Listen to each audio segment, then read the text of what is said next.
Oke, lagi ngomongin apa nih? Kita membahas tentang asal mula bahasa Indonesia. Baik, bahasa Indonesia memiliki akar yang dalam bahasa Indonesia. Bahasa Indonesia merupakan hasil dari evolusi yang panjang dan berkembang.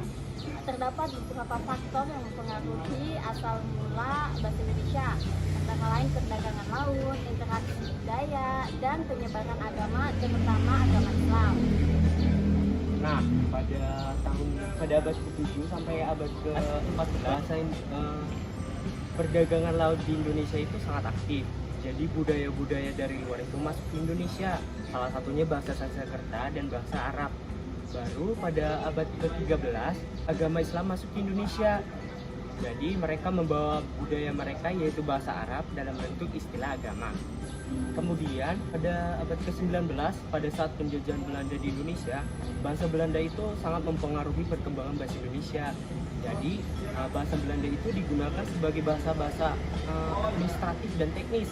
Nah, ini mempengaruhi istilah-istilah bahasa Indonesia yang menjadi istilah saat ini. Nah, kemudian tahun 1928 itu pada saat Sumpah Pemuda, pemuda-pemuda di Indonesia menyatakan bahwa bahasa Indonesia sebagai bahasa persatuan, dan ini menunjukkan bahwa bahasa persatuan Indonesia merupakan bahasa yang satu dan menjadi bahasa yang formal untuk kita saat ini. Gitu. Terus apalagi nih yang kalian tahu tentang awal mula bahasa Indonesia? Nah, setelah kemerdekaan Indonesia tahun 1945, negara Indonesia resmi menjadi bahasa Indonesia.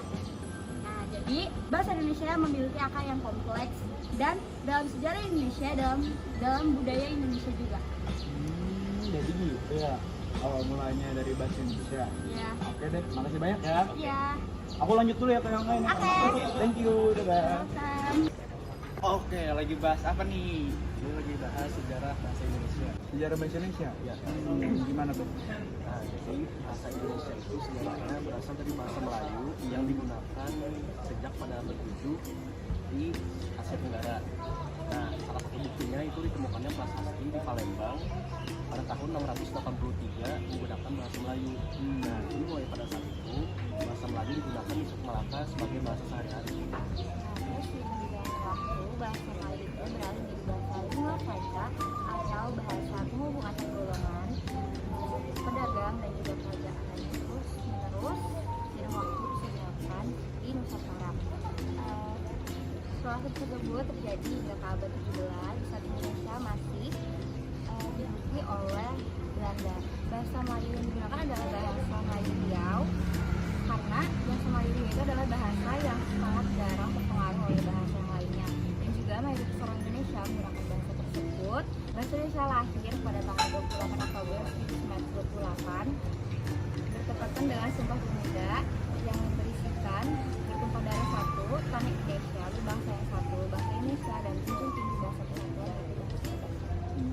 Nah, lalu dengan Sumpah Pemuda itulah bahasa Indonesia resmi menjadi bahasa nasional. Habis itu pada tanggal 18 Agustus 1945 bahasa Indonesia itu resmi menjadi bahasa negara. Dan sejak dulu bahasa Indonesia itu berasal dari bahasa Melayu, dan bahasa Melayu merupakan bahasa perantara dan pergaulan. Jadi dasar bahasa Indonesia berasal dari bahasa Melayu. Jadi gitu ya. Oke deh. Makasih ya. Aku lanjut ke yang lain dulu ya. Oh iya. Oke.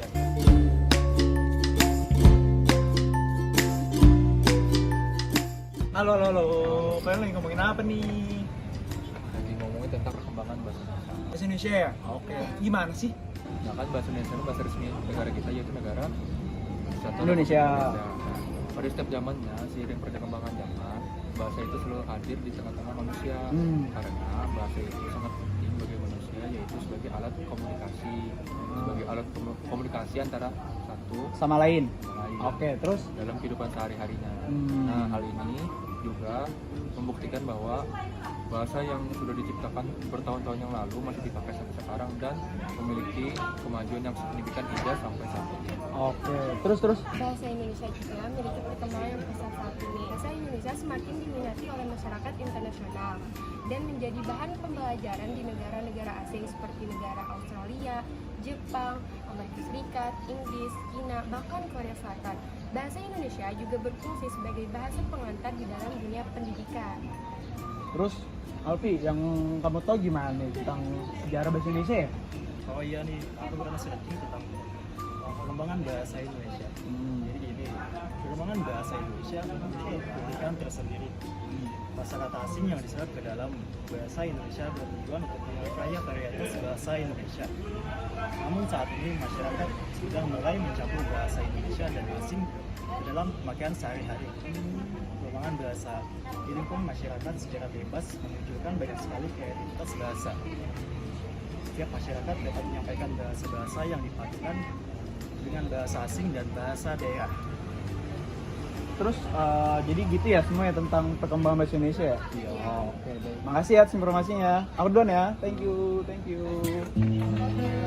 Nah, setelah dari 3 obrolan tadi, mulai dari awal mula, perkembangan, sejarah, bahasa Indonesia itu punya akar yang kompleks ya dalam sejarah dan budaya Indonesia. Dan perkembangannya dipengaruhi oleh banyak faktor sepanjang waktu. Banyak upaya telah dilakukan untuk mengembangkan, menyempurnakan bahasa Indonesia sebagai bahasa nasional dan bahasa resmi. Menjadikannya alat komunikasi yang kuat dan merangkul keragaman